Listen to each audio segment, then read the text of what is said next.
فَبِأَيِّ آلَاءِ رَبِّكُمَا تُكَذِّبَانِ۔ تو اے گروہ جن و انس، تم اپنے پروردگار کی کون کون سی نعمت کو جھٹلاؤ گے؟ الحمد للہ نحمده ونصلي ونسلم على رسوله الكريم، اما بعد فاعوذ باللہ من الشیطان الرجیم، بسم اللہ الرحمن الرحیم۔ محمد رسول اللہ والذین معه اشداء علی الکفار رحماء بینہم، تراہم رکعا سجدا یبتغون فضلا من اللہ ورضوانا، صدق اللہ العلی العظیم۔ محترم دوستو عزیزو، جمادی الثانی کا مہینہ چل رہا ہے۔ اسی مہینے کی 22 تاریخ کو اس امت کا سب سے زیادہ عظیم ترین انسان، سب سے زیادہ عظمت والا انسان، رسول اللہ صلی اللہ علیہ وسلم کا سب سے زیادہ عاشق اور امت پر سب سے زیادہ احسان کرنے والا بندہ، وہ دنیا سے رحلت فرما کر کے رسول اللہ صلی اللہ علیہ وسلم کے حجر انور کے اندر منتقل ہوئے اور وفات پائی۔ حضرت ابو بکر صدیق رضی اللہ تعالیٰ عنہ وہ پاکیزہ ہستی ہیں جن کو اللہ تعالیٰ نے دین کی سربلندی کے لیے اور پیغمبر کریم صلی اللہ علیہ وسلم کے سہارا بنانے کے لیے خاص طور پر ایک پاک مٹی سے بنایا تھا۔ ایک حدیث مبارکہ میں یہاں تک آتا ہے کہ پیغمبر کریم نے فرمایا، میں ابو بکر اور عمر ایک ہی مٹی سے پیدا ہوئے ہیں اور اسی ہی جگہ پر ہم سب کو اکٹھا ہونا ہے۔ یہ بہت بڑی بات ہے۔ جیسے ویسے بھی عام لوگوں کے اندر مشہور ہوتا ہے کہ جو جہاں کی مٹی ہوتی ہے وہ وہاں پہنچتی ہے۔ پیغمبر کریم صلی اللہ علیہ وسلم جہاں آرام فرما ہیں، اسی حجرے کے اندر سیدنا ابو بکر صدیق ہیں، اسی حجرے کے اندر حضرت عمر فاروق رضی اللہ تعالیٰ عنہ ہیں، کوئی چوتھا نہیں ہے۔ یعنی یہ تینوں اللہ تعالیٰ نے ان کو دنیا میں بھی ساتھ رکھا اور دنیا سے آگے تشریف لے جانے کے بعد قبر میں بھی ساتھ رکھا اور آخرت میں بھی ساتھ ہی رہیں گے۔ تو حضرت ابو بکر صدیق رضی اللہ تعالیٰ عنہ کی کچھ باتیں، کچھ تذکرہ آپ کے سامنے کرنے کا مقصد خالص یہی ہے کہ انہوں نے جو بڑا رتبہ پایا نا، وہ نبی پاک کے محبت کی وجہ سے۔ تو عزت حاصل کرنا، شان اور رتبے والا بننا، اسی کے لیے بنیادی چیز یہ ہے کہ پیغمبر کریم صلی اللہ علیہ وسلم کے قریب بنو، پیغمبر کریم کے سنتوں کے قریب بنو، پیغمبر کریم صلی اللہ علیہ وسلم کے ذات مبارک کی خاطر، اس کے دین کی خاطر مر مٹنے کو تیار رہو۔ یہی عزت و عظمت کا ذریعہ ہے۔ حضرت ابو بکر صدیق رضی اللہ تعالیٰ عنہ وہ پاکیزہ ہستی ہیں کہ پیغمبر کریم نے جیسے ہی اعلان کیا نبوت کا، تو سب سے پہلے مردوں میں سے، کاروباری لوگوں میں سے، مالدار لوگوں میں سے، جن کا علاقے کے اندر نام ہو، ان میں سے سب سے پہلا بندہ حضرت ابو بکر ہے جس نے ایمان قبول کیا تھا۔ بچوں کے اندر حضرت علی تھا، غلاموں میں حضرت زید تھا، عورتوں میں بی بی خدیجہ تھی، لیکن جو آزاد آدمی ہو، جس کی بات لوگ بڑے ادب احترام سے سنتے ہوں، جو علاقے کے اندر ایک معتبر شخصیت شمار ہوتا ہو، ان میں سے سب سے پہلے حضرت ابو بکر صدیق. اور جب پیغمبر کریم نے معراج کی بات فرمائی تو بھی سب سے پہلے قبول کرنے والا حضرت ابو بکر صدیق.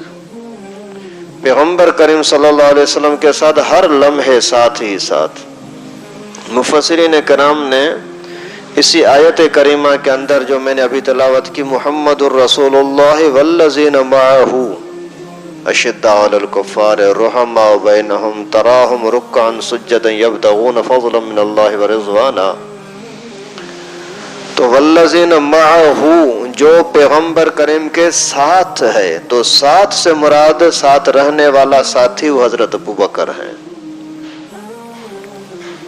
یعنی ہر لمحے کے اندر پیغمبر کریم کے ساتھ رہنے والا. جہاں غار ثور کا تذکرہ آتا ہے ہجرت کے دوران، تو وہاں بھی اللہ تبارک و تعالیٰ نے پیغمبر کریم کا ساتھی بتلایا کہ ابو بکر صدیق وہ ہیں جو نبی پاک کا ساتھی ہے. ثانی اثنین اذ ہما فی الغار. دوسرا ایک پیغمبر کریم، دوسرا حضرت ابو بکر صدیق ہیں جو تنہائی کے اندر وہاں رہ رہے ہیں. ویسے اصول یہ ہے کہ اللہ تعالیٰ نے صرف نبیوں کو معصوم بنایا ہے، اس کے علاوہ اور کوئی انسان معصوم نہیں ہے. انبیاء کرام معصوم ہیں. مقصد یہ ہے کہ ان کو برائی کا، گناہ کا خیال ہی نہیں آتا کہ کوئی گناہ کیا جائے، اس کو معصوم بولتے ہیں. جیسے جانور ہیں نا، یہ معصوم ہوتے ہیں کیونکہ ان بیچاروں کو پتہ ہی نہیں ہوتا جائز کیا ہے ناجائز کیا ہے، اپنا میری چارہ کون سا ہے، دوسرے کا چارہ کون سا ہے، کون سا حلال ہے کون سا حرام ہے. نہیں، معصوم اور بے سمجھ بچے جو ہوتے ہیں نا وہ بھی معصوم ہیں. چھوٹے بچے جو بے سمجھ ہیں، وہ اگر کسی اپنی امی کے ساتھ کھیلنے لگے تو بھی ٹھیک ہے، کوئی منع نہیں ہے. کسی اجنبی عورت کو پکڑ لیا اور اسی کو کھیلنے لگا اسی کے ساتھ تو بھی کوئی گناہ نہیں ہے. اپنا حصے میں سے کھا لیا، بھائی کے حصے میں سے کھا لیا، ادھر سے کھا لیا، کوئی مسئلہ نہیں ہے کیونکہ معصوم ہے.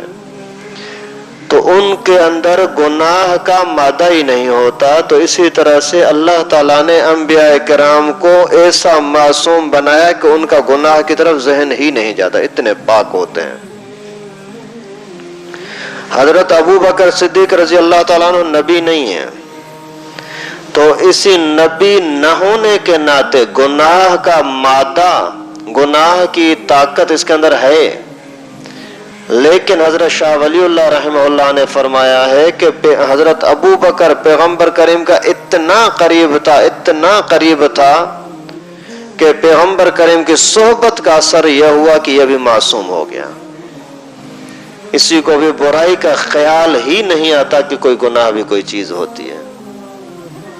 کبھی بھی کوئی کبیرہ تو دور کی بات، صغیر گناہ بھی اس بزرگ سے سرزد نہیں ہوئے. اللہ تعالیٰ نے اس کو محفوظ رکھا ہے. یہ بھی اسی کا یعنی پیغمبر کریم کے ساتھ محبت کا نتیجہ ہے، تابعداری کا نتیجہ ہے.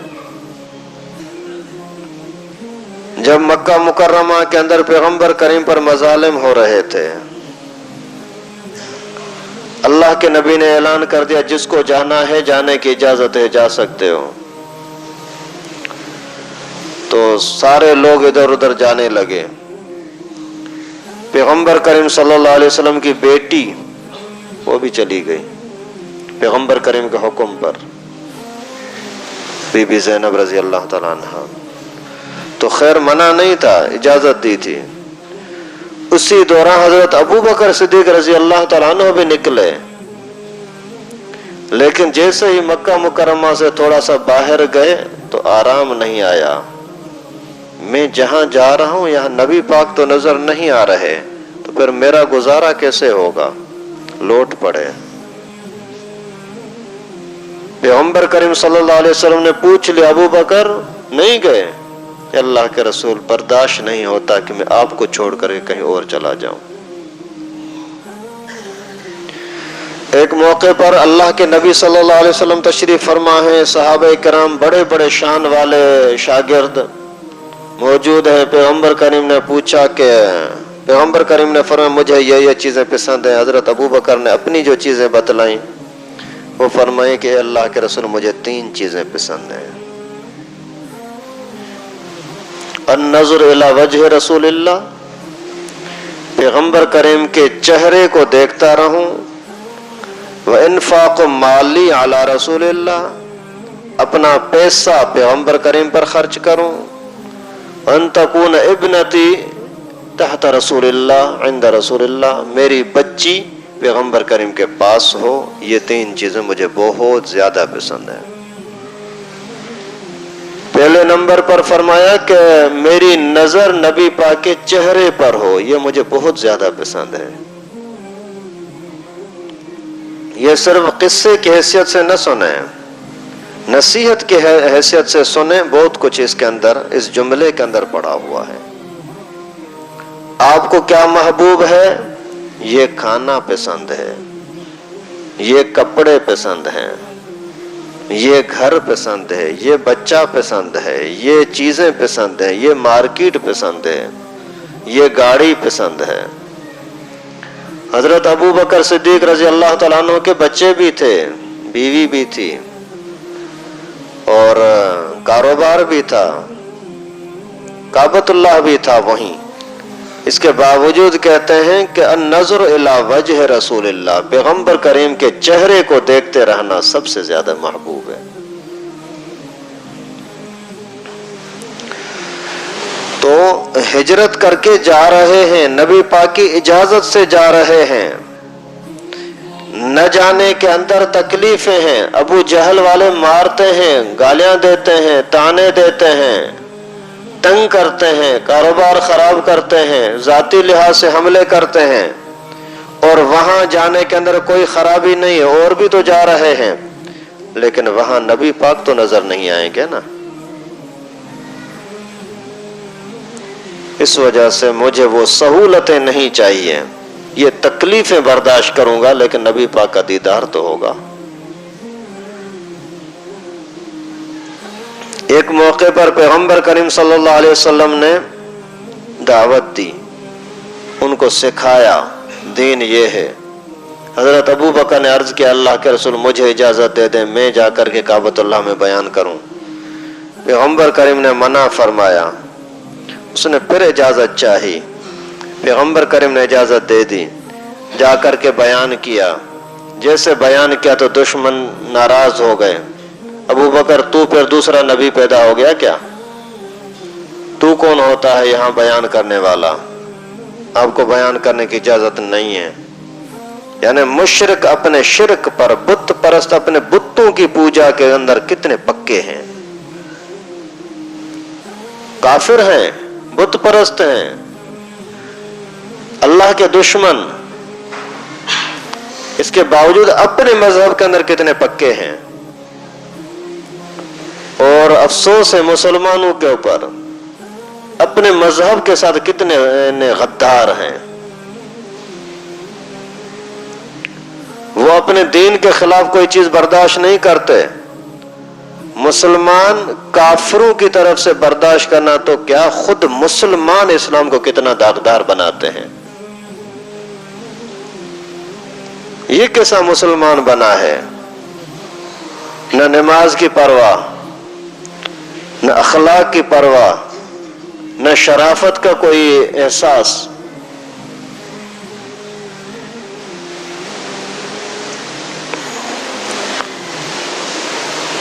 حضرت قاسمی رحمہ اللہ نے ایک واقعہ بتایا تھا. ایک بندہ گیا کسی شخص کے پاس، ماہر کے پاس، جا کر کے بولتا ہے کہ میرے پیٹھ پر شیر کی تصویر چھاپو. وہ سوئیوں کے ساتھ بناتے تھے. تو اس نے سوئیاں لگانا شروع کی تو اس کو درد ہو رہا ہے. پوچھا ابھی کیا بنا رہا ہے؟ بولا شیر کا دم بنا رہا ہوں. بولتا یار درد بہت ہے، دم کو چھوڑ دو اور بناؤ. پھر دوسری جگہ پر سوئیاں چبھوئیں. بولا یار درد بہت ہو رہا ہے، ابھی کیا بنا رہا ہے؟ بولا اس کے پاؤں بنا رہا ہوں. بولا کہ یار درد بہت ہے، پاؤں کو بھی چھوڑو. بولا کسی اور جگہ پر پھر وہی سوئیاں چبھونا شروع کی. ابھی کیا بنا رہا ہے؟ ابھی اس کی پیٹھ بنا رہا ہوں. یار درد بہت ہو رہا ہے، اس وجہ پیٹھ کو بھی چھوڑو، صرف چہرہ بناؤ. پھر سوئیاں چبھونا شروع کی. بولا ابھی کیا بنا رہا ہے؟ بولا ابھی کان بنا رہا ہوں. بولا کہ یار کانوں کو بھی چھوڑو، بس اس کا چہرہ بناؤ. ماری تھپڑ. بولا جا. ایسا بھی کوئی شعر ہوتا ہے جس کو نہ دم ہو، نہ پاؤں ہو، نہ کان ہو، کچھ بھی نہ ہو، پھر یہ ایسا شعر تو نہیں بنتا. تو فرمایا آج کل کے مسلمانوں کا اسلام بھی ایسا ہے، نہ نماز کی پرواہ، نہ حلال کی پرواہ، نہ روزے کی پرواہ، نہ شرافت کی پرواہ، نہ اخلاق کی پرواہ. ہر چیز کے اندر شکل دیکھو تو کافروں والی، کام دیکھو تو کافروں والے، خوشی کے موقع پر دیکھو تو ہندو لگے ہوئے ہیں، غم کے موقع پر دیکھو تو پتہ نہیں عیسائی لگے ہوئے ہیں. تو یہ کیسے مسلمان بنے؟ کافر اپنے کفر کے اندر اتنے پکے ہیں. کبھی بھی کسی عیسائی نے اپنے عیسائیوں کے خلاف بکواس نہیں کی ہوگی، کبھی بھی نہیں. کبھی کسی یہودی نے اپنے یہودیوں کے مولوی کے خلاف بکواس نہیں کی ہوگی. اور مسلمان دیکھو سب سے زیادہ بکواس اپنے بزرگوں کے خلاف کرتے ہیں. اپنی شکل دیکھو تو مسلمانوں کی شکل نہیں لگتی، وہ بندہ بھی علماء کے خلاف. اللہ تعالیٰ ان کو ہدایت دے. حضرت ابو بکر صدیق رضی اللہ تعالیٰ عنہ نے جیسے بیان شروع کیا تو کافروں نے آ کر کے حملہ کر دیا. حضرت ابو بکر صدیق رضی اللہ تعالیٰ عنہ سے خون بہایا، اتنا زخمی کیا کہ حضرت بے ہوش ہو گئے. اٹھا کر کے گھر میں لائے گئے. جیسے ہی گھر میں پہنچے کافی دیر تک بے ہوشی. جیسے ہوش آیا تو ماں اوپر کھڑی ہے، ابا اوپر کھڑا ہے، بیٹا یہ پی لو، یہ کھا لو، یہ دوائی کھا لو. جیسے ہی ہوش میں آتے ہیں سب سے پہلا جملہ کہ کیف حبیبی رسول اللہ صلی اللہ علیہ وسلم، میرے محبوب کا کیا حال ہے، پیغمبر کریم کا کیا حال ہے. تو یعنی ایسے حالت کے اندر بھی سب سے زیادہ خواہش کیا ہے کہ میری نظر پیغمبر کریم کے چہرے انور پر ہونی چاہیے. کر کے دکھایا. فرمایا نا کہ میرا دل، میری محبوب چیز یہ ہے کہ میری نظر نبی پاک کے چہرے پر ہو. ایسے قسم پرسی کے حالات کے اندر، پریشانی کے حالات میں، درد میں، تکلیف میں کہتے ہیں کہ نبی پاک مجھے نظر آنے چاہیے.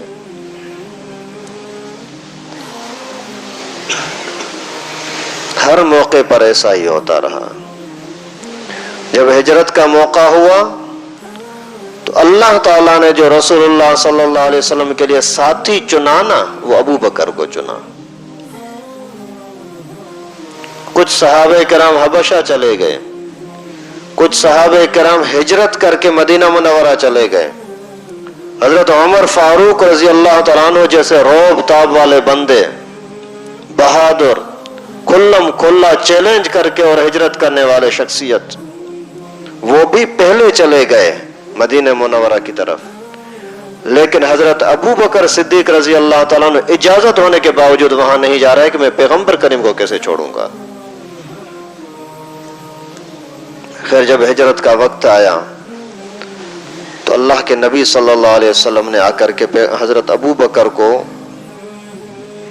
اٹھایا اور فرمایا کہ اللہ کا حکم ہے کہ ابو بکر کو ساتھ لے جاؤ. ساتھ لے کر کے چلے غار کی طرف.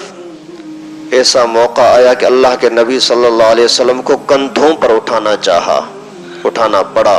حضرت ابو بکر نے اپنے کندھوں پر حضرت پیغمبر کریم کو سوار کیا. غار کے اندر ابھی جانے کی ضرورت ہے.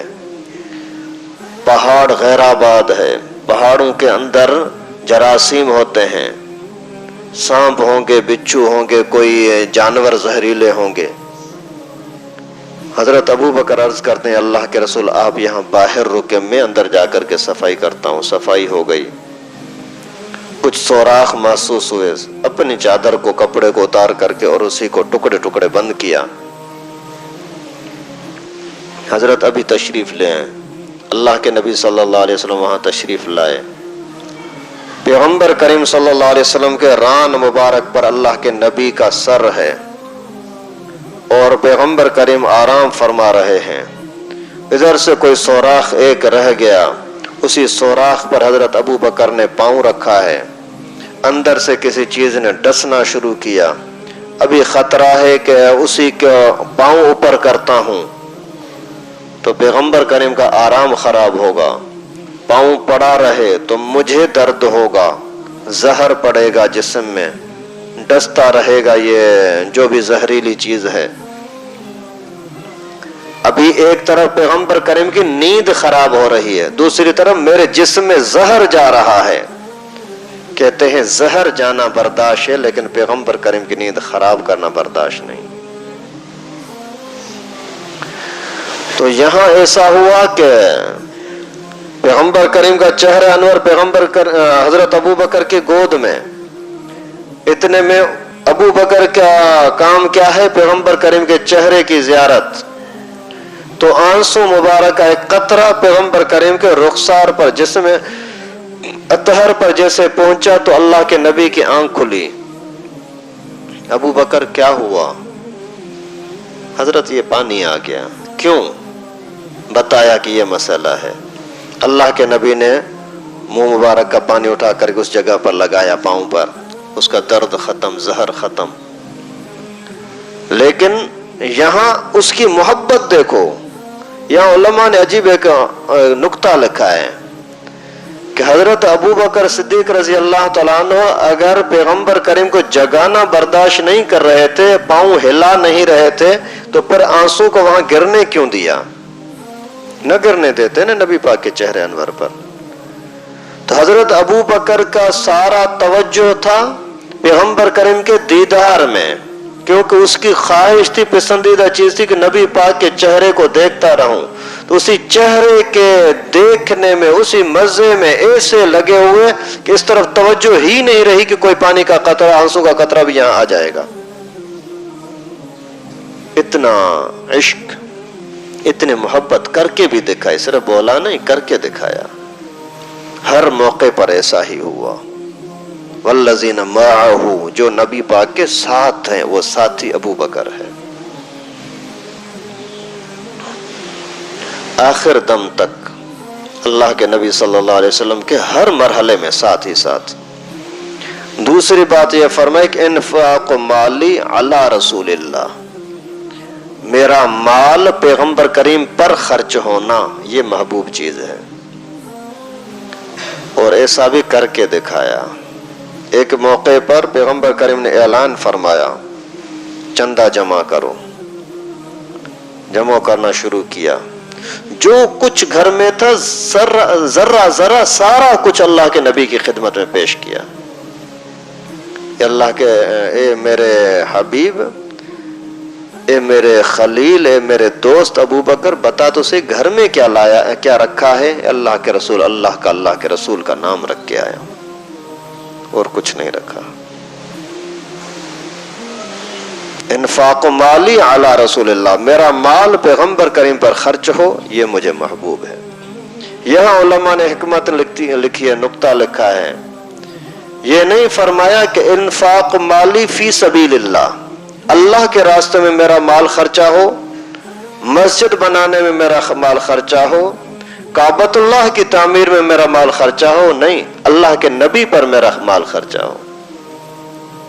مقصد یہ ہے کہ اللہ کے نبی سارا کا سارا قرآن پاک کا تفسیر اور تشریح ہے، تو جب نبی پاک پر میرا پیسہ خرچ ہوا تو خود بخود اللہ کے راستے میں ہو گیا نا۔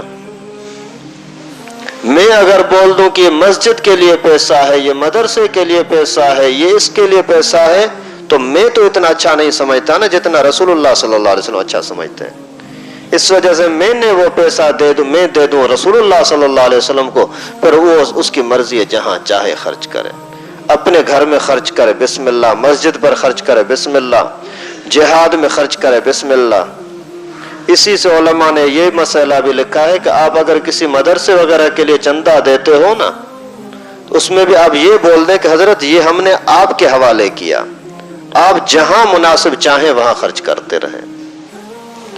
تیسری چیز اللہ کے نبی حضرت ابو بکر صدیق رضی اللہ تعالیٰ عنہ نے یہ فرمائی کہ ان تکون ابنتی عند رسول اللہ یا تحت رسول اللہ، میری بچی پیغمبر کریم کے پاس ہو، کیونکہ ہر مرد کو عورت کی تو بہرحال ضرورت ہے، ہر عورت کو مرد کی تو بہرحال ضرورت ہے، اللہ کے نبی صلی اللہ علیہ وسلم کے گھر میں عورتیں تو آئیں گی، اگر میری بچی بھی اللہ کے نبی کے پاس آ جائے تو یہ میرے لیے خوش قسمتی ہے۔ ابھی پیغمبر کریم صلی اللہ علیہ وسلم کی عمر بھی بڑی ہو چکی ہے، تقریباً 54 سال عمر ہو چکی ہے۔ اس عمر کے اندر اللہ کے نبی کا بڑھاپا قریب آ رہا ہے۔ بڑھاپے کے اندر تو شریک حیات کی زیادہ ضرورت ہوتی ہے۔ اس وجہ سے اگر میری بچی، میرا گھرانہ پیغمبر کریم کی خدمت میں لگا رہے تو اس سے زیادہ میرے لیے اور خوش قسمتی کیا ہوگی۔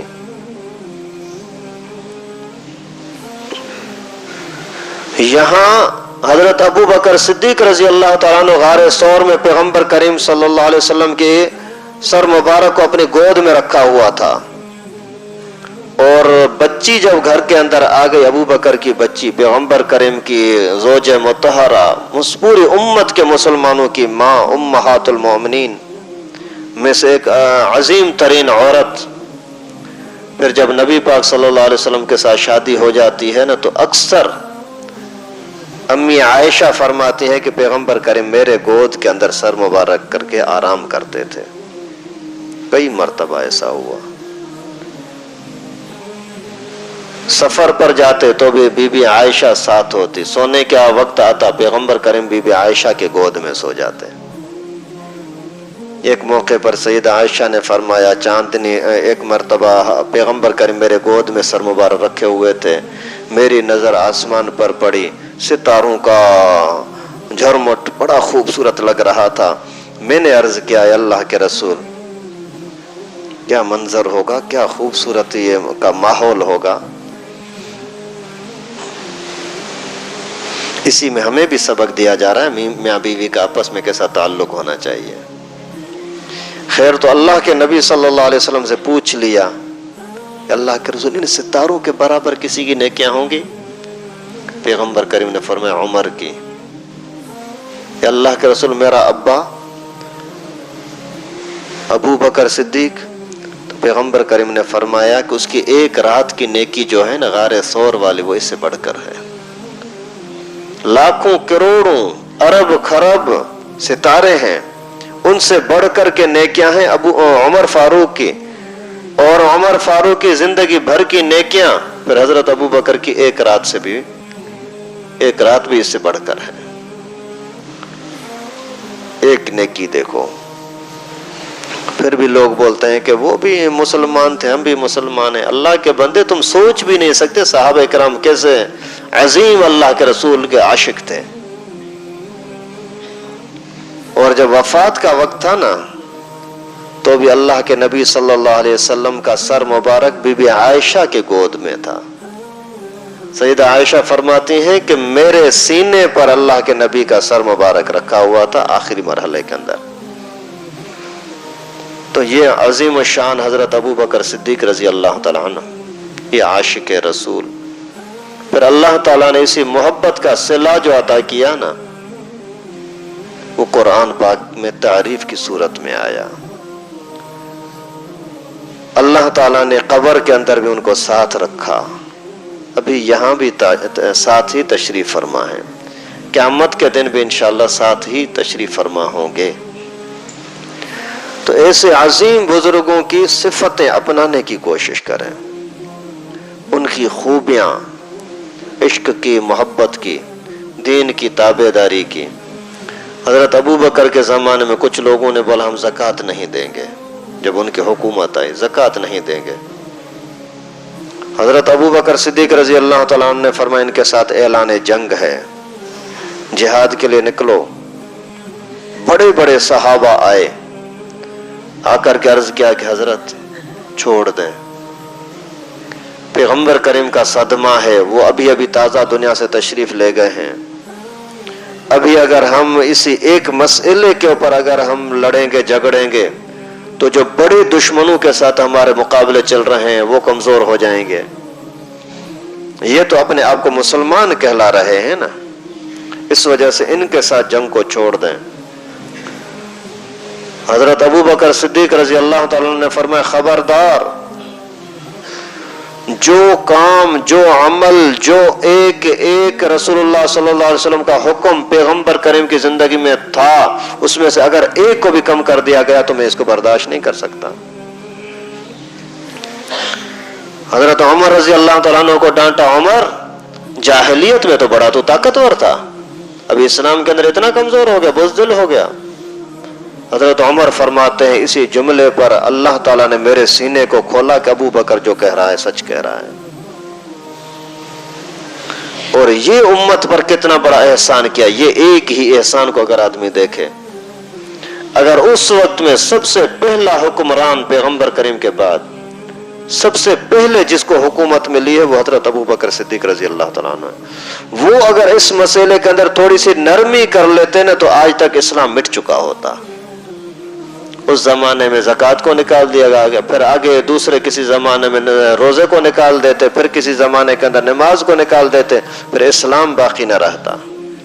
اسلام کے ایک ایک عمل کی حفاظت کا راستہ دینے والا حضرت ابو بکر صدیق رضی اللہ تعالیٰ۔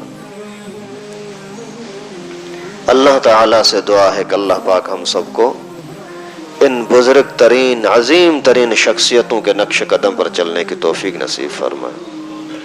جو لوگ ان پاکیزہ ہستیوں کے خلاف بکواس کرتے ہیں، اللہ تعالیٰ ان ظالموں کو تباہ و برباد فرمائے۔ اللہ تعالیٰ ان کے شر سے مسلمانوں کو محفوظ فرمائے۔ وآخر دعوانا ان الحمدللہ۔ لائک کرے ہماری ویڈیو کو، سبسکرائب کرے اور ساتھ میں بیل آئیکن کو دبانا نہ بھولے۔